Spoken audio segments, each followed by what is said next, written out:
somebody.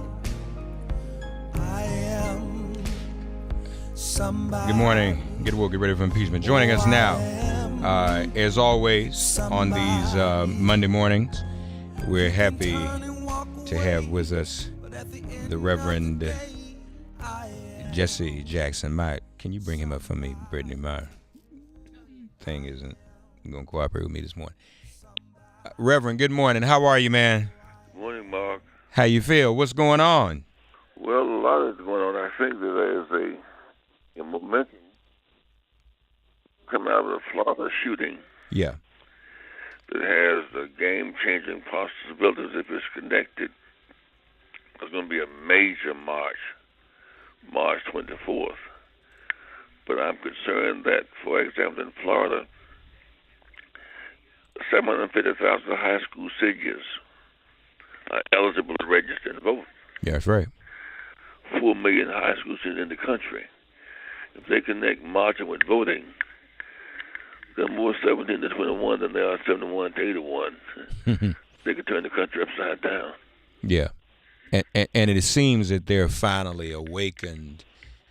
They're tired. They're tired of going to school and getting shot up, Reverend.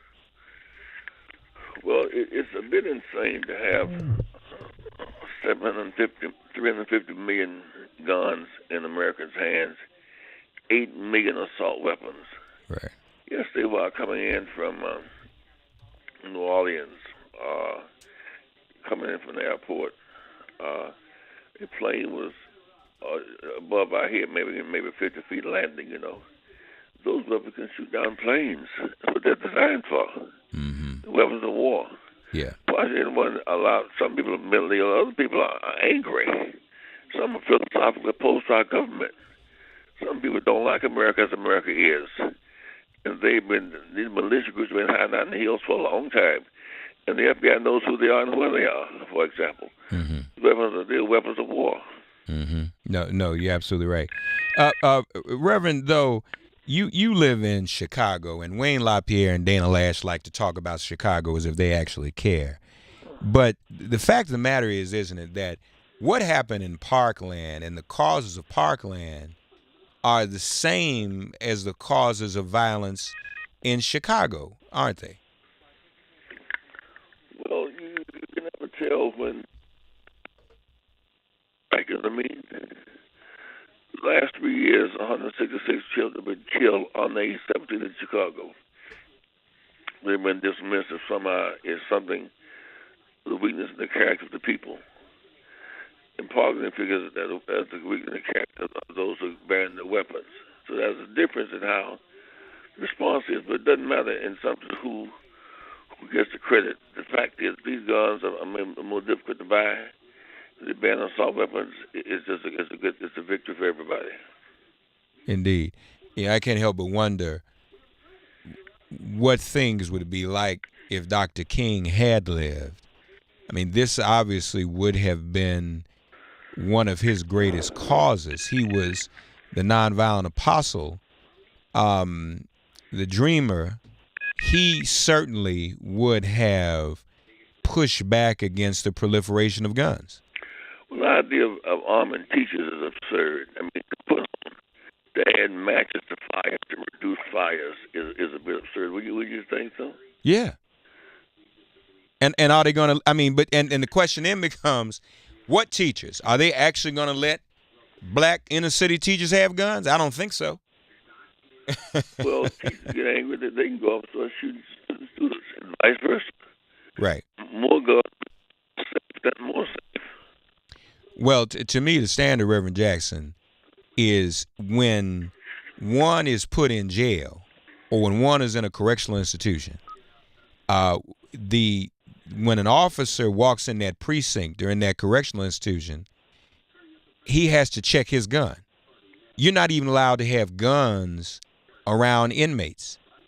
So if that's a standard, if inmates can't be surrounded by guns, then how is it safe for children to be surrounded by guns in a classroom? Manufacturers make money more. Some sources say last time, maybe Charles Blow, that if you cut the gun sales by 20%, some gun manufacturers will go out of business. Yeah. The gun manufacturers are making money off of this. Gun lobbyists are making money. This is a big, big industry in America. Indeed, Gun indeed. manufacturers. Reverend, you and I are taking The money. Reverend, you and I are taking part in a sacred event on this weekend, a sacred annual event, the commemoration of Bloody Sunday in Selma. Well, two things strike me. One, 1.5 million folk have been shot and killed since Dr. King was killed by gunfire April 4th, 1967. 1.5 million, number one. Number two, this weekend is the weekend of Selma, Alabama, reincarnation of the march in 1965. If we turn our anguish and celebration, commemoration, into registration, big thing.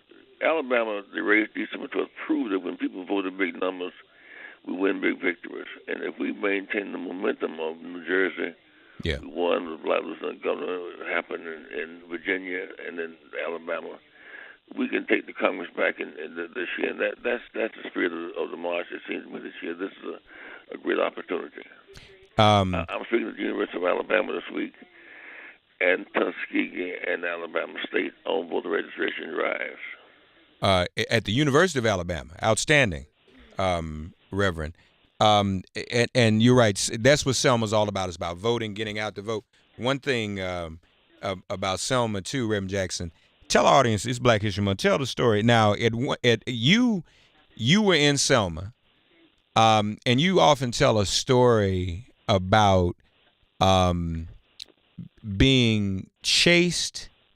I think it was you and Andy Young that were chased by some Alabama State troopers into a woman's home. That actually was Reverend C.T. Vivian. CT, I'm sorry. I can remember it was Andy or CT. Okay. Yeah, we were leaving the church that morning, and C.T. had become somewhat celebrated because he was hit in the mouth by Sheriff Jim Clark. And it was on television, so he became bothered by the fact he was hit. It was so wrong. I'm losing you, Reverend. We Chasing, there was one parallel on the street, 2 blocks down, so we turned up into the housing project. I jumped out the car and ran to an open door. The woman said, sir, who are you? We said, we were Dr. King. She said, you sure? We said, yes, ma'am. So I beckoned her to come into the house. He came into the house. We had prayer. We said, we were Dr. King. So C.T. talked with her. And she said, can I tell you something? And we said, yes. She said, can I trust you? She said, yes. She said, I wash the rice up at the restaurant where the Chinese man owns the restaurant. And the guys who followed the Reverend out, Reverend James Reed, right. They were cursing, and they came back with blood on their stick and said, so we know who beat that man to death. We went straight to Dr. King at Miss Boynton's house and told Dr. King he could rob Kennedy. It was just God was on our side. All I can describe that God was in the plan. She identified who killed Reverend James Reed. Folks, Reverend James Reed was, for those of you who don't know, a Unitarian minister. People came from all over the world to support Dr. King in Selma. This was a white Unitarian minister who was killed by a mob of white men in Selma. Reverend, you almost named Jesse Jr. Selma, didn't you? Yeah, I left seminary and went to Selma, and he was born while I almost named him Selma. I know it was a historic moment, but his mother didn't want to be that historic. Yeah, right. Indeed. Folks, we'll be in Selma this weekend. Every soul to the polls. You know, there are upcoming state legislatures that are up, state legislative seats. We've been flipping seats all over the country. And as we've also been saying, all of you excited about... Reverend, have you seen Black Panther yet? I have not. I intend to. I have not. Oh, man, you got to see Black Panther, Doctor. Everyone in my family has seen it except me. I just have not seen it. So, what we're saying is, everybody's saying about Black Panther, the sequel to Black Panther 2, is in November, Election Day Tuesday, in your voting booth. Black Panther 2 will be in your voting booth. You can see the sequel right there. That's how we're going to mobilize people to the polls. Reverend Jesse Jackson with us, folks. Reverend, Good to talk to you. Enjoy your morning. We'll talk a little bit later today. Okay. See you in Alabama. Yes, sir. Take care now. The Reverend Jesse Jackson. 866-99-SIRIUS. 866